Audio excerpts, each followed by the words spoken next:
وخير الهدي هدي محمد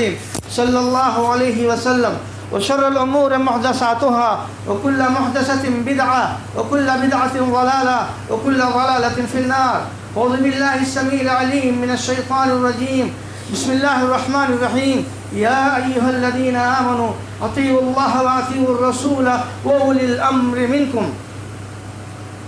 برادران اسلام، اس سے پہلے جمعہ میں جو گفتگو ہوئی تھی تو اس میں یہ بتایا گیا تھا کہ خلافت کا مسئلہ ہو یا حکومت کا مسئلہ ہو، دراصل اللہ رب العالمین کو اس کا نام نہیں مطلوب ہے مسلمانوں سے، بلکہ اس کا کام مطلوب ہے۔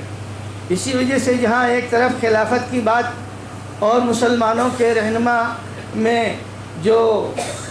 نام رکھا جاتا ہے اس میں امیر یا خلیفہ کی بات آتی ہے، تو دوسری جگہ اللہ رب العالمین نے قرآن کریم میں ان بادشاہوں کی تعریف کی ہے اور ان رہنماؤں کی تعریف کی ہے جنہوں نے دین کو قائم کیا ہے، اور اس کو اللہ رب العالمین نے جو ان لوگوں کو عطا کیا ہے اس کو اپنا فضل قرار دیا ہے۔ تو اس پس منظر میں گفتگو کا جو مقصد ہے وہ یہ ہے کہ دراصل ایک مسلمان سے کیا مطلوب ہے۔ یقیناً ایک مسلمان سے یہی مطلوب ہے کہ اس روئے زمین میں اللہ کا جو نظام ہے اس کو مل جل کر کے قائم کیا جائے، لیکن ان کا اپنا ایک رہنما اس سلسلے میں ہونا چاہیے۔ رہنما کون بنے، امیر کون بنے، مسلمانوں کا خلیفہ کون بنے، اس سلسلے میں کچھ ایسی روایتیں وارد ہیں جس سے یہ معلوم ہوتا ہے کہ اشارہ اللہ کے نبی صلی اللہ علیہ وسلم نے اس چیز کی طرف کیا ہے کہ ان کا خلیفہ یا ان کا امیر اور ذمہ دار قریش میں سے ہونا چاہیے، خاندان قریش سے اس کا تعلق ہونا چاہیے۔ چنانچہ ایک روایت میں اللہ کے رسول صلی اللہ علیہ وسلم نے یہ فرمایا ہے کہ الائمہ من قریش، کہ ائمہ یا امیر یا ذمہ دار یہ قریش میں ہوتا گویا کہ چلا آ رہا ہے۔ لوگ جزیرۃ العرب کے اعتبار سے قریشی کی اتباع کرتے چلے آئے ہیں، چاہے مسلمان ہوں اور چاہے کافر ہوں۔ مسلمان مسلمانوں کے متبع ہوتے ہیں اور کافر کافروں کے متبع ہوتے ہیں۔ تو اس روایت میں چونکہ کافر اور مسلمان دونوں کا تذکرہ کیا ہے، لہذا اہل علم کہتے ہیں یہ کوئی دین کا کوئی نظام گویا کہ اللہ کے رسول نے نہیں بتایا ہے، بلکہ جو سسٹم اس زمانے میں چلا آ رہا تھا اس سسٹم کی جانب آپ نے اشارہ فرمایا ہے، اور اس اشارے میں یہ بتانا مقصد تھا کہ چونکہ ان لوگوں کو حکومت کرنے کا جزیرۃ العرب میں تجربہ ہے اور اس کے علاوہ اور کسی خاندان میں یہ تجربہ نہیں پایا جاتا ہے، لہذا اگر ان کے ہاتھ میں امارت رہے گی، خلافت رہے گی، تو اس کو اچھی طریقے سے اچھے ڈھنگ سے نباہ لے جائیں گے۔ گویا کہ یہ بات اس میں بتائی گئی۔ ایک دوسری روایت ہے جس میں اللہ کے رسول نے فرمایا کہ ائمہ جو ہوں گے یا امارت جو ہوگی یہ قریش ہی کے اندر ہوگی جب تک کہ اس میں سے 2 آدمی بھی باقی رہیں گے۔ ایک اور تیسری روایت اسی تعلق سے ہے کہ ائمہ قریش میں سے رہیں گے جب تک کہ اس میں 2 آدمی ہی کیوں نہ باقی رہیں، لیکن اس کے لیے شرط یہ ہے کہ جب وہ دیندار ہوں، دین کی باتیں ان کو معلوم ہوں، اذا فقہوا فی الدین، جب دین کی سمجھ ان کے اندر پائی جائے، اور دوسری بات یہ ہے کہ اس دین کا نفاذ وہ کریں۔ دین کو اگر وہ قائم کرتے ہیں تب تو گویا کہ اس کے لائق ہیں، اور اگر دین کو نہیں قائم کرتے ہیں تو گویا کہ قریش اس کے لائق پھر نہیں ہے۔ تو معلوم یہ ہوا کہ امامت کے لائق، خلافت کے لائق کون انسان ہوتا ہے؟ وہ انسان ہوتا ہے جس کے اندر اتنی جرأت اور جسارت ہو، جس کے اندر اتنی قوت ہو، اور جس کے اندر دین کی سمجھ ہو کہ اس دین کو سمجھتے ہوئے اور دین کو قائم کرے، دین کے نظام کو چلائے۔ چنانچہ اسی پس منظر میں اللہ کے نبی صلی اللہ علیہ وسلم نے انہی قریش کے تعلق سے اور بھی باتیں آپ نے اپنے احادیث پاک میں ذکر کیا ہے، جس میں یہ بتایا گیا ہے، یہ جس میں اللہ کے رسول صلی اللہ علیہ وسلم نے ان لوگوں پر بد دعا کیا ہے۔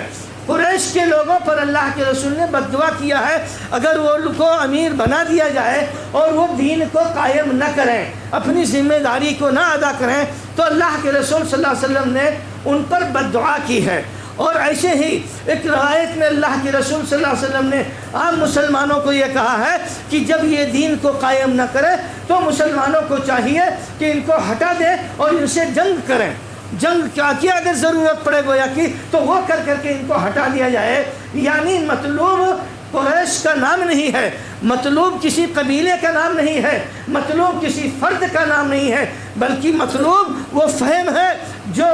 دین کا فہم جس کو کہا جاتا ہے، اور مطلوب وہ طاقت اور قوت ہے جس کو ان امور کے نافذ کرنے کی انسان کے اندر ضرورت پڑتی ہے۔ چنانچہ یہ عام ہدایتیں ہیں اس تعلق سے اللہ کے نبی صلی اللہ علیہ وسلم نے دیا، اور کچھ خاص ہدایتیں عام مسلمانوں کو دیا۔ یہ کہا کہ جب کسی کو بھی فرد واحد کو بھی اگر مسلمانوں کا ذمہ دار بنا دیا جائے تو تمہاری ذمہ داری مسلمانوں یہ بنتی ہے کہ اس امیر کی اطاعت اور فرما برداری کرو۔ اللہ رب العالمین نے قرآن کریم میں جو آیت اس سلسلے میں ذکر کیا ہے اس میں مسلمانوں سے خطاب کرتے ہوئے یہ کہا گیا، یا ایھا الذین آمنوا اطیعوا اللہ واطیعوا الرسول واولی الامر منکم، کہ اے ایمان والو اللہ کی اطاعت کرو، اس کے رسول کی فرما برداری کرو، اور جو تمہارا اولی الامر ہو یعنی جو تمہارا ذمہ دار ہو، جو تمہارا امیر ہو، جو تمہارا حاکم ہو، اس کی اطاعت اور فرما برداری کرو۔ تو امیر اور حاکم کی اطاعت اور فرما برداری کرنے کی عام بات یہاں کہی گئی ہے۔ اس میں یہ نہیں کہا گیا ہے کہ امیر اور حاکم تمہارا غیر قریش کا ہو تو نہیں کرنا، یا فلاں ہو تو کرنا اور فلاں ہو تو نہیں کرنا۔ تو یہ عام بات اللہ رب العالمین نے ایک قانون اور قاعدہ کے اعتبار سے یہاں پر بتائی ہے، اور اللہ کے نبی صلی اللہ علیہ وسلم نے مسلمانوں کو اس سلسلے میں یہ ہدایت دیا ہے کہ علیکم بالسمع والطاعہ وان عبدا حبشیا، کہ مسلمانوں تمہاری ذمہ داری اطاعت اور فرما برداری کرنا ہے، اگرچہ ایک غلام ہی کیوں نہ تمہارا امیر اور ذمہ دار بنا دیا جائے۔ اور دوسری روایت میں ہے کہ اگر یہ غلام نکٹا ہو، کنکٹا ہو، حبشی شکل کالا کلوٹا ہو، بدصورت ہو، دیکھنے میں اچھا نظر نہیں آتا ہے، اتنا گیا گزرا اگر ہو اور لوگوں نے اس کو امیر بنا دیا ہے تو تمہاری ذمہ داری ہے اس کی اطاعت اور فرما برداری کرنا۔ یہ بات ایک غلام کو اپنا آقا تسلیم کرنا، اس کو اپنا حاکم ماننا اور اس کو اپنا ذمہ دار بنانا، اس پس منظر میں آپ دیکھیے تو یہ بالکل تقریباً ناممکن بات تھی، کیونکہ وہ زمانہ جو تھا جس میں غلام اور آقا کے درمیان زمین آسمان کا فرق ہوتا تھا۔ غلام انسان نہیں سمجھا جاتا تھا، غلام کی حیثیت تو ایک مال کی ہوتی تھی کہ جب چاہے اس کا مالک جہاں چاہے اس کو بیچ دے، لہذا اس کو اپنا حاکم بنا لینے کا تصور یہ کہیں پایا ہی نہیں جاتا تھا۔ لیکن اللہ کے رسول نے کہا اگر ایسا ہو تو بھی تمہاری ذمہ داری کیا ہے، اس کی اطاعت اور فرما برداری کرو۔ ایک مرتبہ حضرت عمر رضی اللہ تعالیٰ عنہ کے زمانے میں ابن ابزہ ایک آدمی تھے، ان کو وہاں کے حاکم نے اپنی جگہ امیر بنا دیا اور مدینہ ان سے ملنے آئے۔ پوچھا کس کو حاکم بنایا؟ کہا ابن ابزہ کو۔ کہا یہ کون ہے؟ کہا وہ فلاں قبیلے کے غلام ہے۔ حضرت عمر نے کہا غلام کو حاکم بنا دیا؟ کہا ہاں بنا دیا۔ کیوں بنا دیا؟ کہا کہ اس لیے اللہ رب العالمین کے کتاب کو سب سے زیادہ جاننے والے ہیں، اس لیے بنا دیا کہ یہ دین کے مسائل کو سب سے زیادہ جاننے والے ہیں، اس لیے بنا دیا کہ یہ نیک اور صالح آدمی ہیں، اس لیے بنا دیا کہ ان کے دل میں دین کا درد ہے، اسلام کا درد پایا جاتا ہے۔ حضرت عمر فاروق رضی اللہ تعالیٰ عنہ نے جب یہ جواب ان کا سنا تو انہوں نے کہا کہ یقیناً اللہ رب العالمین اس قرآن کے ذریعے جس کو چاہتا ہے بلند و بالا کرتا ہے اور جس کو چاہتا ہے گرا دیتا ہے۔ یعنی یہ جو عمارت مکہ کی ان کو دے کر کے آئے ہو، یقیناً یہ قرآن کی وجہ سے ان کو ملا ہے، اور جو بھی مسلمان قرآن کا عالم ہوگا، جس کا قرآن سے تعلق ہوگا، جس کا دین سے تعلق ہوگا، تو گویا کہ یقیناً وہ اس کے لائق ہے۔ انہوں نے پھر خاموشی اختیار کر لیا۔ تو یہ ایک عام ایک عام بات اور عام ہدایت اللہ کے رسول صلی اللہ علیہ وسلم نے ہم مسلمانوں کو دیا ہے، اور ایسے ہی یہ بھی کہا ہے کہ جس آدمی کو امیر بنا دیا جاتا ہے، اگر وہ اپنے ماتحت عوام کی خیانت کرتا ہے اور ان کے ساتھ غداری کرتا ہے، ان کے کیے ہوئے وعدوں کو پورا نہیں کرتا ہے، تو اس امیر کی جب ملاقات اللہ سے ہوگی تو اللہ رب العالمین اس کے اوپر غضبناک ہوگا، اللہ رب العالمین رحمت کا نظر اس کے اوپر نہیں ڈالے گا۔ اور یہ کہا ہے کہ وہ امیر جو انصاف کرتا ہے، وہ حاکم جو انصاف کرتا ہے اور عوام میں برابری کا خیال کرتا ہے اور ہر ایک سے ہمدردی کرتا ہے، ان کے حق کو ادا کرتا ہے، تو اللہ رب العالمین ایسے امیر کو عرش کے نیچے سایہ دے گا۔ اور بھی آپ نے کچھ ہدایتیں دی ہیں جس میں یہ کہا گیا ہے کہ دیکھو مسلمانوں، تمہارا جو امیر اور حاکم ہے، اگر اس کی طرف سے کوئی ناپسندیدہ چیز تم لوگ دیکھو تو بھی تمہاری ذمہ داری یہ ہے کہ تم اس کی بات مانتے رہو اور سنتے رہو، اس کے کسی گناہ پر، اس کی کسی غلطی پر ایسا سوچ نہیں لانا کہ نہیں اس نے ایسا کیا لہذا ہم اس کی بات کو نہیں مانیں گے۔ جب تک تم کو کفر کرنے کا حکم نہ دے، جب تک وہ حاکم تم کو کفر کرنے کا حکم نہ دے، تب تک اس کی اطاعت اور فرما برداری تمہارے اوپر ضروری ہے۔ اور آپ نے یہ فرمایا کہ تم اطاعت اور فرما برداری کرو اگر حاکم کی طرف سے تم پر ظلم کیا جائے، اگر حاکم تم کو تمہارا حق نہ دے، اگر حاکم ایسے لوگوں کو ترجیح کرے جن کا حق نہیں ہے اس کام پہ ڈالنے کے لیے، اور تم اس کے لائق ہو لیکن حاکم تم کو وہ ذمہ داری نہیں دیتا ہے، یہ تمام صورتحال اگر ہے تو بھی حاکم کی اطاعت اور فرما برداری کرنا مسلمانوں تمہارے اوپر لازم ہے۔ اور آپ نے فرمایا کہ دیکھو اپنے امیر کی اطاعت اور فرما برداری کرو، اس کی باتوں کو سنو اور اس کی باتوں کے مطابق عمل کرو۔ وَإِن ضَرَبَ ظَهْرَكَ، اگر وہ تم کو مارے بھی اور اگر تمہارا مال اور جائیداد چھین لے اور نہ بتائے کس وجہ سے چھینا جا رہا ہے، تو بھی اطاعت اور فرما برداری تم کو کرنا ہے، جو بھی تمہارا امیر بنایا جائے، جو بھی تمہارا امیر بنایا جائے۔ اسی مزاج پر، اسی نظام پر اور اسی قانون پر دین اسلام میں جو خلافت اور امارت کا سلسلہ ہے یہ شروع ہوتا ہے جناب محمد رسول اللہ صلی اللہ علیہ وسلم کے بعد۔ چنانچہ سب سے پہلے مسلمانوں کے امیر اور خلیفہ کون ہوتے ہیں رسول کے بعد؟ حضرت ابوبکر صدیق رضی اللہ تعالیٰ عنہ، جن کو امت کے لوگوں نے منتخب کیا اور ان کے انتخاب کے تعلق سے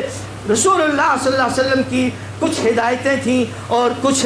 جو ہے آپ کی رہنمائی موجود تھی۔ بہرحال یہ انتخاب ہو گیا جس میں رسول اللہ صلی اللہ علیہ وسلم کا اشارہ پایا جاتا تھا، بالضبط نامزد صراحت نہیں پائی جاتی تھی۔ اس کے بعد 2 سال تک سن 13 ہجری تک ان کی خلافت رہی۔ تمام مسلمان متحد ہو کر کے ادنا سے لے کر کے اعلیٰ تک، مرد سے لے کر کے عورت تک، جوان سے بوڑھے تک، ہر ایک نے ان کی اطاعت اور فرما برداری مکمل طریقے سے ادا کیا، کسی نے کوئی مخالفت نہیں کی۔ ان کے بعد حضرت عمر فاروق رضی اللہ تعالیٰ عنہ کو اسی دین کے بنیاد پر، اسی طاقت اور قوت کی بنیاد پر، اسی جرأت اور جسارت کی بنیاد پر کہ یہ دین کو اچھی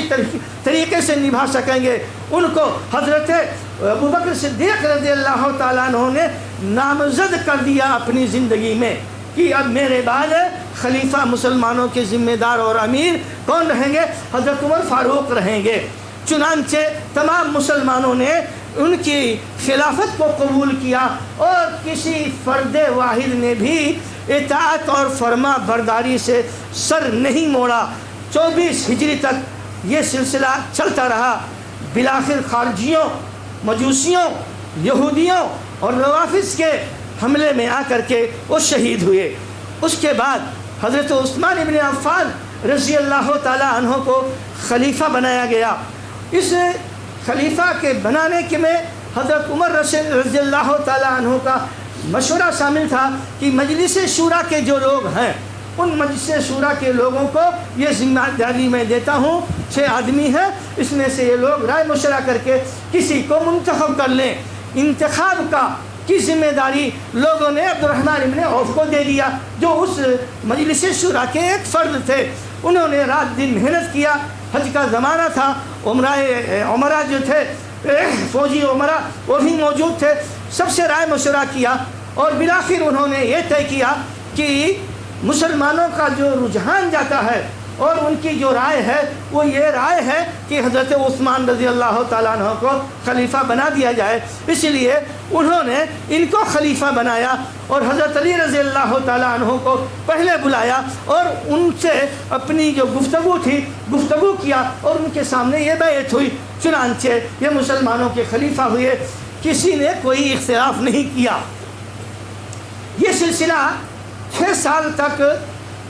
اطمینان اور سکون کے ساتھ چلتا رہا، اور اس کے بعد پھر یہاں سے چونکہ ان کے دل میں نرمی پائی جاتی تھی، حضرت عثمان رضی اللہ تعالیٰ عنہ کے دل میں نرمی پائی جاتی تھی، ان کی نرمی سے فائدہ اٹھا کر کے بعض لوگوں نے جن کا تعلق اصلاً مسلمانوں سے نہیں تھا بلکہ ان کا تعلق عبداللہ ابن سبا اور اس کی پارٹی سے تھا، انہوں نے اپنا سر اٹھایا اور جو مسلمانوں کا ماحول اور مسلمانوں کا مزاج تھا اس سے ہٹ کر کے ان کے خلاف طرح طرح کے افواہیں پھیلائیں گئی اور طرح طرح کی باتیں ان کے خلاف اڑائی گئیں جس کی اصلاً کوئی حقیقت نہیں تھی۔ لیکن چونکہ یہ باتیں ایک ایسے علاقے میں اڑائی گئی تھیں جہاں پر خلیفہ کی باتیں اور ان کے احکامات اور ان کی ہدایتیں پہنچنے میں وقت لگتا تھا، اس زمانے کے اعتبار سے ملک مصر سے جو سمندر کے اس پار پڑتا تھا، بحر احمر کے۔ بہرحال صورتحال جو بھی ہوئی، اس صورتحال میں جو کچھ منظر ہمارے اور آپ کے سامنے آیا، تاریخ اسلام نے جس کو درج کیا ہے وہ یہ ہے کہ حضرت عثمان رضی اللہ تعالیٰ عنہ کو ظلماً نہایت ہی بے دردی کے ساتھ شہید کر دیا گیا اور ان کی لاش کو ایسے نالی میں پھینک دیا گیا۔ اب جب ان کی شہادت ہو گئی تو اب مسئلہ یہ آیا کہ اب خلیفہ کس کو بنایا جائے۔ صورتحال جو ہے مسلمانوں میں یہاں ایک ہنگامی صورتحال جس کو کہتے ہیں وہ صورتحال ہے، وہ خلیفہ موجود نہیں ہے اور مسلمانوں میں ایک طرح سے جو اتحاد ہونا چاہیے اس اتحاد میں یہاں سے ایک دراڑ پیدا ہو رہا ہے۔ بہرحال باغیوں کی جماعت کا اس وقت مدینے پہ کنٹرول اور قبضہ تھا، یہی باغی امامت بھی کراتے تھے اور یہی باغی اس وقت اپنا سب کچھ چلا رہے تھے۔ انہی باغیوں میں سے اشتر نامی آدمی ایک تھا، اس نے حضرت علی رضی اللہ تعالیٰ عنہ کو بلایا اور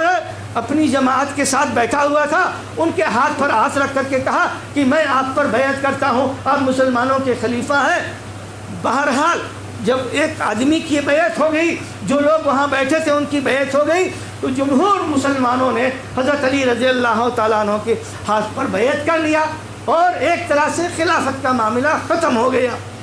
خلافت کا معاملہ تو ختم ہو گیا،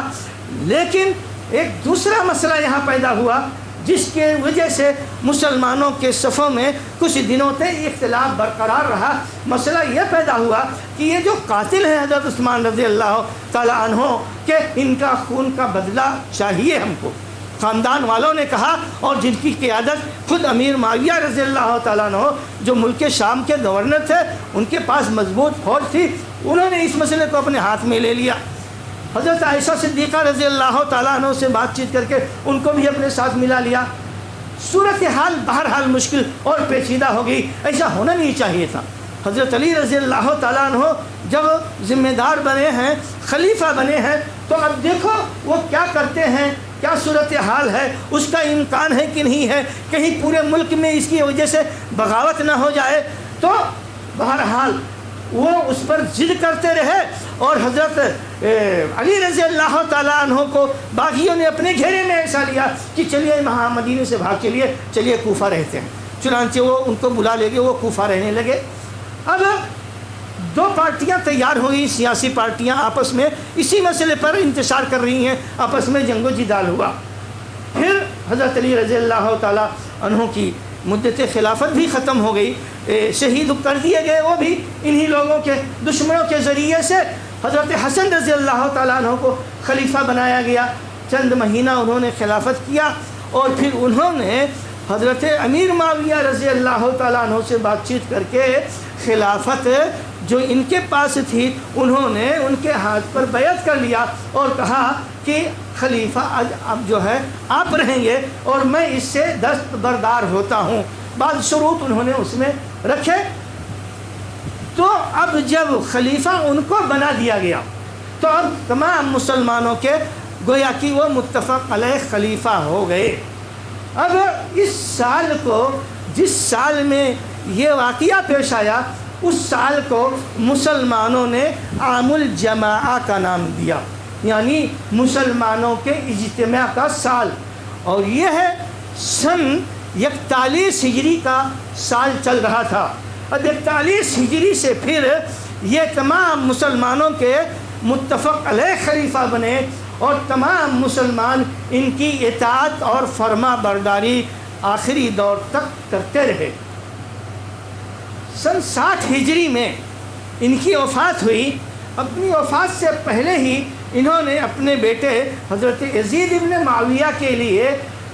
خلیفہ بننے کے لیے اعلان کر دیا تھا کہ میرے بعد ان کو خلیفہ بنایا جانا چاہیے، اور جب ان کی وفات ہو گئی تو یزید ابن معاویہ کو وہاں دمشق بلایا گیا، اس وقت نہیں تھے، اور ان کے لیے مسلمانوں سے بیعت لے لی گئی۔ تمام مسلمان جو وہاں اس علاقے میں تھے انہوں نے بیعت کیا، اور جتنے بھی مسلمانوں کے علاقے تھے پیغامات بھیجے گئے، تمام علاقے کے لوگوں نے بیعت کر لیا۔ جب مدینہ منورہ میں یہ پیغام پہنچا تو رات ہی کے وقت وہاں کے حاکم نے لوگوں کو جگانا شروع کر دیا کہ چلو بیعت کرو بیعت کرو۔ اب بعض لوگ اس سے ناراض ہو گئے کہ رات میں یہ بیعت کرنے کی کیا بات ہوئی۔ یہی سے تھوڑا سا مسئلہ پیدا ہوا۔ عبداللہ ابن زبیر ناراض ہوئے، حضرت حسین رضی اللہ تعالیٰ عنہ ناراض ہوئے، ابن عباس رضی اللہ تعالیٰ عنہ ناراض ہوئے۔ اور جب ان کو یہ ہوا کہ نہیں، حاکم کی جانب سے، مدینہ کے گورنر کی جانب سے دباؤ ہے کہ اسی وقت بیعت کرو، انہوں نے کہا کہ نہیں، ہم صبح کو بیعت کریں گے، اور پھر یہاں سے نکل گئے، مدینہ سے نکل کر کے مکہ چلے گئے۔ اور اس طریقے سے یہ 2-3 آدمی کی جو ہے مخالفت باقی رہی، اور آگے چل کر کے عبداللہ ابن زبیر نے مکہ پہ اپنی حکومت قائم کر لیا، اور پھر حضرت حسین رضی اللہ تعالیٰ عنہ کو کوفہ والوں نے اپنے جو ان کا جو پلان تھا اس پلان کے حساب سے بلانے کی کوشش کی، اور جو کچھ ہوا اسی واقعے کو واقعے کربلا کہا جاتا ہے۔ تو عبداللہ ابن زبیر اس وقت تک بھی الگ اپنی حکومت قائم کیے ہوئے تھے۔ تو ان کے علاوہ بقیہ تمام لوگوں کا اتفاق تھا اپنے اس امام کے اوپر، اس خلیفہ کے اوپر، اس حاکم کے اوپر۔ اب ایک زمانہ ایسا بھی آیا جب عبداللہ ابن زبیر کو جو ہے شکست ہو گئی اور وہ قتل کر دیے گئے۔ اب یہ زمانہ عبد الملک کا زمانہ تھا۔ اب یہاں سے پھر خلافت تمام مسلمانوں کی اکٹھا ہو گئی۔ لیکن جب کربلا کا واقعہ پیش آیا تو یہاں تک جو معاملہ تھا وہ بالکل ایسے ہی تھا۔ جو بھی خلیفہ ہوتا تھا لوگ اس کی بات کو مانتے تھے، اسی کی اطاعت اور فرما برداری کرتے تھے، چاہے حضرت علی ہو، چاہے امیر معاویہ ہو، چاہے حضرت یزید ہو۔ تمام اہل جو علم اور تمام اہل فقہ اور تمام اہل سیاست جتنے بھی تھے، ان 2 آدمیوں کے علاوہ تمام کے تمام لوگ اس پر گویا کہ اس پر متفق تھے، اور یہ سلسلہ چلتا رہا، حتیٰ کہ کوفہ کے لوگ، بصرہ کے لوگ، یہ سب کے سب یزید ابن معاویہ رضی اللہ تعالیٰ عنہ کو خلیفہ مانتے تھے، اور ان کا گورنر جو زیاد تھا اسی کی قیادت میں ان لوگوں نے جو کچھ ظلم و زیادتی کرنا تھا کیا۔ تو جو کچھ بھی ہوا اس تاریخ میں یقیناً سب اللہ کی مرضی،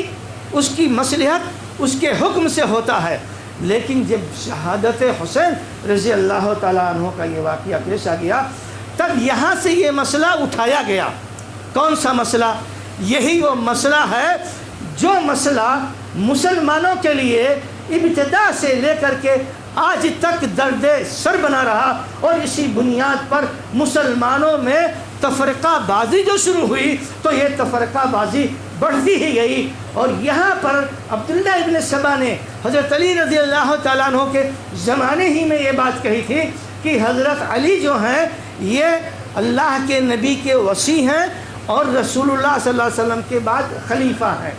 اس قول کے تعلق سے محمد ابن عمر الکشی جو شیعوں کا بہت بڑا محقق تھا اس دور کا، اس نے کہا کہ عبداللہ ابن سبا اتنا جھوٹا انسان میں نے نہیں دیکھا۔ یہ آدمی جب یہودی تھا تب یہ کہتا تھا کہ یوشع ابن نون جو ہے یہ حضرت موسیٰ کے وصی اور ان کے بعد خلیفہ اور ذمہ دار ہیں،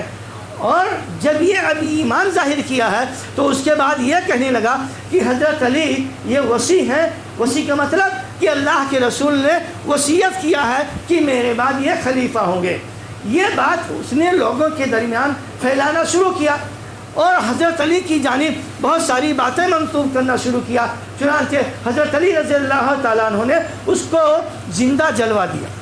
اس کو اور اس کے ساتھ کچھ لوگوں کو حضرت علی نے زندہ جلوا دیا، اور پھر اس کی زندگی ختم ہو گئی، یہ معاملہ دب گیا۔ لیکن جب واقعہ کربلا ہوا تب اس معاملے کو یہاں دوبارہ مختار ابن عبید الثقفی نے زندہ کیا اور یہ کہا کہ نہیں، حکومت اصل میں خلافت اور امارت یہ اصلاً حضرت علی کے لیے تھی، اور جن لوگوں نے خلافت ان کو نہیں دیا گویا کہ انہوں نے ان کا حق چھینا، لہذا یہ حق ان کو ملنا چاہیے۔ چنانچہ مختار ابن عبید نے کیا کیا، حضرت حسین رضی اللہ تعالیٰ عنہ کی شہادت کے بعد اب اس مسئلے کو لے کر کے اور جگہ جگہ فتنہ فساد مچانے کی اور مسلمانوں میں خلفشار مچانے کی کوشش کی، اور اظہار یہ کرتا تھا کہ یہ آل بیت ہی میں ہونا چاہیے، اور ہم لوگ اصل میں آل بیت کے محبت کرنے والے اور بقیہ لوگ ان کے دشمن ہیں۔ چنانچہ اب یہ مزاج جب یہاں سے پیدا ہوا تو اس نے بغاوت کیا۔ اس بغاوت میں زیاد جو گورنر تھا اس زمانے میں کوفہ کا، جس نے اصلاً حضرت حسن رضی اللہ تعالیٰ عنہ کے شہید کرنے میں سب سے بڑا کردار نبھایا تھا، اس کو اس نے قتل کیا اور اس علاقے میں اس کا قبضہ ہو گیا۔ کچھ دنوں تک اس کی حکومت رہی۔ پھر عبداللہ ابن زبیر جو مکہ میں تھے انہوں نے حملہ کیا اور اس مختار ابن عبید کو جو ہے قتل کیا، اور پھر اس کا خاتمہ ہوا، اور بالآخر آپس میں جو ٹکراؤ چل رہی تھی وہ سن 73 کے بعد ختم ہو گئی۔ اب یہ سلسلہ پھر خلافت کا چلتا رہا۔ جن کے دلوں میں نفاق تھا اور جن کے دلوں میں سمجھیے کہ تقیہ تھا اور اس دین کے اصلاً جو خلاف تھے، اگر کہیں طاقت پاتے تھے کسی علاقے میں تو ابھرتے تھے، کبھی جو ہے تھوڑی دن کے لیے قبضہ بھی کر لیتے تھے۔ اس طریقے سے یہ معاملہ سب چلتا رہا۔ چنانچہ امیر معاویہ رضی اللہ تعالیٰ عنہ کو جو خاندان تھا جس کو اموی خاندان کہتے ہیں، سن 132 ہجری تک خلافت ان کے یہاں قائم رہی، اور اس کے بعد پھر بنو عباسیوں کی خلافت آئی، چاہے اموی ہو چاہے عباسی ہو، یہ سب کے سب قریش ہی میں ہوا کرتے تھے۔ چنانچہ سن 656 ہجری تک بنو عباسیوں کی حکومت قائم رہی، اور جب ان روافض اور شیعوں کی مدد سے، ابن القمی کی مدد سے بغداد کو تخت و تاراج کیا گیا اور اس پر قبضہ کر لیا گیا، تو سمجھیے یہاں آ کر یہ سلسلہ جو تھا، سلسلہ خلافت ختم ہو گیا۔ پھر یہ سلسلہ خلافت کچھ دنوں اندلس میں قائم رہا، کچھ دنوں دمشق کے علاقے میں قائم رہا، اور بالآخر پھر ترکوں میں یہ خلافت کا سلسلہ شروع ہوا، جو عربی بھی نہیں تھے، عجمی تھے، نہ قریش سے ان کا کسی قسم کا کوئی تعلق تھا، لیکن جب خلیفہ کسی کو بنا دیا جائے اس بنیاد پر جو بھی ہوا کرتے تھے اہل ایمان، جہاں بھی ترکوں ہی کو اپنا خلیفہ مانتے تھے، یہاں تک کہ چلتے چلتے یہ زمانہ آیا 20ویں صدی کا، 1922 یا 24 ہجری میں برابر یاد نہیں پڑتا ہے، کمال اتا ترک جو ان کا حاکم ہوا، بعد میں صدر ہوا ترکیوں کا، جس کے آج اردگان صدر ہیں، جب وہ صدر بنایا گیا تو خلیفہ اس وقت عبد المجید نام کے جو ذمہ دار تھے وہ خلیفہ اور مسلمانوں کے امیر تھے. ان کی جب وفات ہو گئی تو ان کے بعد یہ آیا، فوجی جنرل تھا، قبضہ کر کے آیا، دوسروں سے لڑائی ہو رہی تھی، یہودیوں سے ہارتے جا رہے تھے، اس کی ان لوگوں نے مدد کی اور ایک تدبیر کے ذریعے سے اس کو حاکم بنا دیا. جب حاکم بنا دیا تو اس نے خلافت کا سلسلہ مٹا دیا اور صدارت کا سلسلہ شروع کیا. یہیں سے سمجھیے اس روئے زمین سے خلافت کے نام کا سلسلہ ختم ہو گیا اور وہ سلسلہ اب آج تک ختم ہے. اصلاً خلافت اور امارت یہ کیا ہے؟ دین اسلام کا نفاذ ہے. جس کو اللہ رب العالمین چاہتا ہے اس کے ہاتھ میں دیتا ہے. اس حساب سے خلافت کا یہ سلسلہ ایک زمانے تک، رسول کے زمانے سے لے کر سمجھیے کہ یہاں تک 20ویں صدی تک چلتا رہا. اور موجودہ زمانے میں اب ایسی کوئی ریاست نہیں ہے مسلمانوں کی جس کے بارے میں یہ کہا جائے کہ یہ مسلمانوں کی خلافت کر رہے ہیں یا مسلمانوں کی امارت کر رہے ہیں. ہاں، 2-1 ممالک ایسے پائے جاتے ہیں جن کا اپنا جو نظام ہے وہ کون سا نظام ہے؟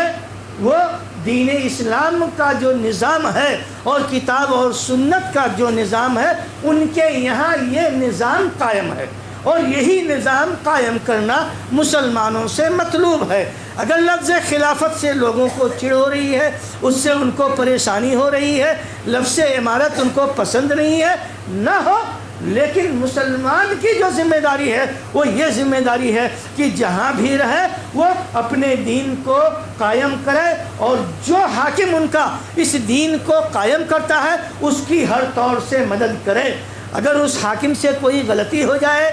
یا کوئی گناہ ہو جائے تو اس کو دلیل نہ بنائے اور اس کی وجہ سے شورش نہ برپا کرے، زمین میں فساد نہ مچائے، خلافت نہ کرے. ان ہدایتوں کو یاد کرے جن ہدایتوں کو اللہ کے نبی صلی اللہ علیہ وسلم نے مسلمانوں کو دیا ہے. چونکہ وہ تصور جو اس زمانے میں تھا اب وہ تصور موجود نہیں رہ گیا ہے، حالات مسلمانوں کے اتنے خراب ہو گئے ہیں. لیکن جو آدمی یہ کہتا ہے علی الاعلان کہ ہمارا نظام اللہ کی کتاب اور اللہ کے نبی کی سنت ہے، یقیناً وہ آدمی دنیا بھر کے مسلمانوں کے شکریہ کا مستحق ہے، ان کے دعاؤں کا مستحق ہے، نہ کہ ان کی مخالفت کرنا اور نہ کہ ان کے اوپر جھوٹے الزامات گڑھنا اور نہ یہ کہ اگر کوئی غلطی ہو جائے تو اس کی نشر و اشاعت کرنا. یہ سوچنے کی بات ہے اور یہ سمجھنے کی بات ہے. انشاءاللہ وہ جو مسئلہ ہے حضرت علی رضی اللہ تعالیٰ عنہ کی خلافت کا اور یہ اس کی بنیاد کہاں سے اٹھی ہے اور اس میں ان لوگوں کے پاس کیا دلائل ہیں اور حالات اور دیگر دلائل کیا کہتے ہیں، انشاءاللہ پھر اس کا تذکرہ کر کے اس مسئلہ خلافت کی بات کو مکمل کی جائے گی. اللہ رب العالمین سے دعا ہے کہ اللہ تبارک تعالی ہم تمام مسلمانوں کو صحیح سمجھ عطا فرمائے. اللہ رب العالمین ہماری گناہوں اور غلطیوں کو معاف فرمائے. اللہ رب العالمین ہم تمام مسلمانوں کو دین کے نظام کی قائم کرنے کی، سمجھنے کی اور اس کے مطابق عمل کرنے کی توفیق عطا فرما. رب العالمین جب تک اس دنیا میں قائم رہیں، دین اسلام پر قائم رہیں اور ہمارا خاتمہ ہو تو ایمان پر ہو. آمین. اقول قولی ھذا واستغفر اللہ لی ولکم ولسائر المسلمین من کل ذنب فاستغفروہ انہ هو الغفور الرحیم.